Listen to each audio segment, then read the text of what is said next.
Level 1, candidate. You apply like everyone else. The department website has a form. You enter your name, badge number, years on patrol. You hit submit and wait.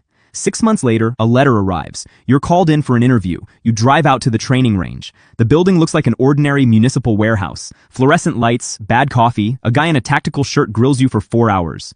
Where did you grow up? How often do you drink? Have you ever used force without cause? The questions feel random, but they aren't. They're building a profile, looking for patterns, looking for lies. You pass the interview, then comes the polygraph. You sit in a chair, sensors on your chest, fingers, arm. The tech asks questions while watching your pulse and breathing. Have you ever taken dirty money? Have you ever beaten people where there aren't cameras? Have you ever thought about suicide? The machine can't actually detect lies, but you don't know that. You sweat. You stammer. You tell the truth because you're terrified of the consequences. 3 weeks later, the orders come through.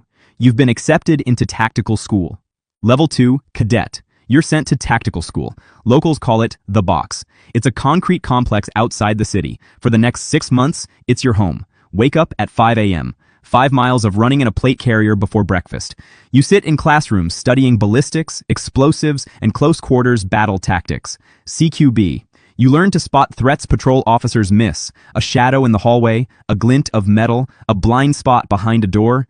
You learn to read patterns. You learn to make entry, left corner, right corner, center. You smash doors with a ram. You choke on gas. You train in mock buildings. The instructors play armed shooters. Hesitate for a second, you're dead. The washout rate is 40%. Someone breaks physically. Someone can't handle the pressure. Someone is too moral for this. The survivors aren't the strongest. The survivors are the ones who run on reflex. The ones who can shut off emotion. The ones who can pull the trigger and then go home and eat dinner with their family like nothing happened. You graduate at the top of the class. You get your patch. Your career begins. Level 3. Operator. Your first real assignment. You're a line guy on the entry team. Officially, you're a police officer. Unofficially, you're the department's hammer. Your job is to kick in doors where regular patrol cops are afraid to go. Your targets are high-risk warrants, drug dealers, cartels, killers. Any address is a potential threat. You study the target, the layout, the cameras, whether there are dogs. Are there kids inside? Every house has a weak point. Your job is to hit it. Your first real hit comes 6 months later, a meth dealer's spot. You roll up at 3 in the morning. No sirens. You're in the stack. Go. The ram takes the door off its hinges. A flashbang detonates with a deafening crack. You surge inside through the biting smoke. Adrenaline pounds at your temples. You shout, "Police, on the ground!"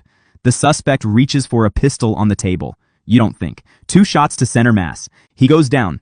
You cinch his hands with plastic zip ties while he rasps on the filthy carpet. You clear the house. You head back to base. You write a dry report, no emotion. Threat neutralized. Officer acted within policy. Your supervisors are pleased. Level 4, Sniper. You've proven you can keep a cool head. They transfer you to the sniper element. Your job isn't kicking doors and yelling anymore. Your job is waiting, for hours. A bank hostage situation, a barricaded shooter. You're sprawled on the roof of a neighboring building in pouring rain or scorching sun. Your rifle rests on its bipod. Your eye is glued to the glass. You do the math. Distance, wind speed, drift, the thickness of the window you'll have to shoot through. You see the suspect up close. You see his expressions. You see sweat on his forehead. Negotiations hit a wall. He panics and puts a pistol to a woman's head. In your earpiece, the commander's voice is ice. Green light. Authorization to take the shot. You let out half a breath and hold. Smoothly press the trigger. Recoil thumps your shoulder. Through the scope, you watch his head snap back. A pink cloud. A life cuts out. You saved the hostage. You did your job. The guys slap you on the back. Internal affairs rules the shooting justified, but you didn't fire blind through smoke on an adrenaline high. You stared at this man for a long time before you erased him. Studied his face. Now every night when you close your eyes, you see it. You pour yourself a double bourbon just to sleep. Tomorrow is another shift. Level 5. Team Leader. After 7 years of hits, you get promoted. You're a sergeant now. You lead the entry stack. 5 operators breathe down your neck. They're young, aggressive, and they believe in you. Their lives are your responsibility. You make the calls. When to gas, when to breach, when to back off. Chaos becomes your element. You read building layouts on the fly. You roll out to hit a cartel cell, a routine warrant. You call the entry. The guys take the door. But intel was wrong. They were waiting for you. The suspect opens up blind through drywall with a rifle. Bullets chew the walls into white dust. Your guy takes a round and goes down screaming. Blood floods the floor. You call suppressive fire. You drag the wounded operator by his vest straps into cover. You slap on a tourniquet under the deafening crack of gunfire. Your hands are in someone else's blood. The shooter is killed. Your guy lives, but his leg is shattered. His SWAT career is over for good. Internal Affairs asks questions. You're cleared. By the book.